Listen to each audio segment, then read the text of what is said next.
বর্ষা এলেই ঢাকার রাস্তায় শুরু হয় খোঁড়াখুড়ি। উন্নয়নের নামে কখনো ঢাকা ওয়াসা, ডিপিডিসি, কখনো খোদ সিটি কর্পোরেশন নিজে জনগণের জন্য গর্ত খোঁড়ে। এতে জনদুর্ভোগ পৌঁছায় চরমে। পুরো ঢাকা জুড়ে যেন খননের মহা উৎসব চলছে। সড়ক খননের জন্য যে সময় বেঁধে দেওয়া হয় তাও মানে না সরকারি সংস্থাগুলো। এ অবস্থায় নাগরিকদের দুঃখ লাঘব করবে কে, জানাচ্ছেন নাজিবুর রহমান। ছবি তুলেছেন রাজু আহমেদ রুবেল।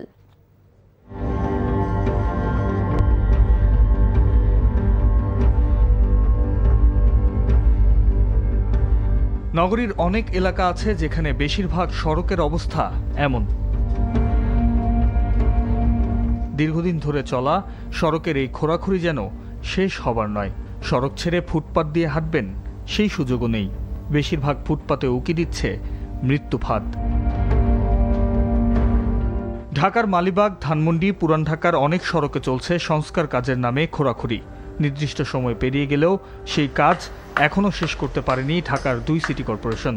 এতে ভোগান্তি বাড়ছে কয়েক হাজার পরিবারের। মসজিদে তো যাওয়ার কোনো সম্ভাবনা নাই, কারণ ফুটপাতের রাস্তা দুই কুল দিয়ে মনে করেন যাইতে হয়তো তো মানুষ গাড়ি ঘোড়া নিয়ে চলতে পারে না। দুই সাইড দিয়ে মনে করেন মানুষ আসা যাওয়া করে সবসময়। আমাদের এপার থেকে ওপারে গেলে দেখা যায় অনেকে গাথার ভিতরে পড়ে যায়, অনেক কয়েকজন পড়ছে ওই রকমের আমরা চোখে দেখছি। কোনো বলি খুব কষ্ট হচ্ছে চলাফেরার জন্য। ডিএনসিসি এলাকায় মোট 130টি সড়কে চলছে কাটাছেঁড়া। 40টির বেশি সড়ক কেটেছে ঢাকা ওয়াসা, ডিপিডিসি সহ অন্যান্যরা। দক্ষিণ ঢাকার অবস্থা আরও নাজুক।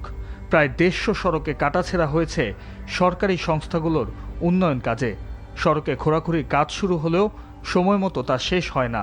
মানা হয় না সড়ক খনন নীতিমালার কোনো অংশ। যান চলাচল দূরে থাক, আধুনিক যন্ত্র ব্যবহার ছাড়াই সনাতন পদ্ধতিতে চলছে খনন কাজ। বর্ষা মৌসুমকে নিষিদ্ধ সময় ধরা হলেও সে নিয়মের বাস্তবায়ন নেই।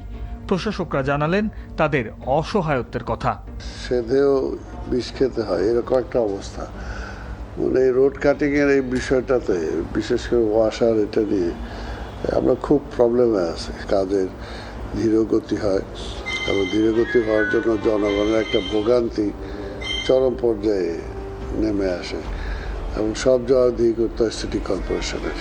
এটা একটা সমস্যা, কিন্তু উপায় নেই। অনুমতি দেওয়ার কিছু প্রায়োরিটি বেসিস ইমার্জেন্সি কাজ আমাদেরকে করতেই হবে। আর যেই জায়গায় ঠিকাদাররা ওয়ার্ক অর্ডারের বাইরে যে টাইম ফ্রেম দেওয়া আছে সেটার বাইরে গিয়ে যদি কাজ করে, সেই ব্যাপারে অলরেডি আমরা অনেকগুলো ঠিকাদারকে ডেকেছি এবং আমাদের চিফ ইঞ্জিনিয়ার, এডিশনাল ইঞ্জিনিয়ার নিয়ে তাদেরকে সতর্ক করেছে। আমরা সেই ব্যাপারে আইনানুগ ব্যবস্থা গ্রহণ করব সেটা বলেছি। পূর্ণ বর্ষা মৌসুম সহ এবছরে প্রায় 450 কিলোমিটার সড়ক খননের পরিকল্পনা আছে ঢাকা ওয়াসার। এতে চরম ভোগান্তি অপেক্ষা করছে রাজধানীবাসীর জন্য। Najibur Rahman, NTV news, Dhaka.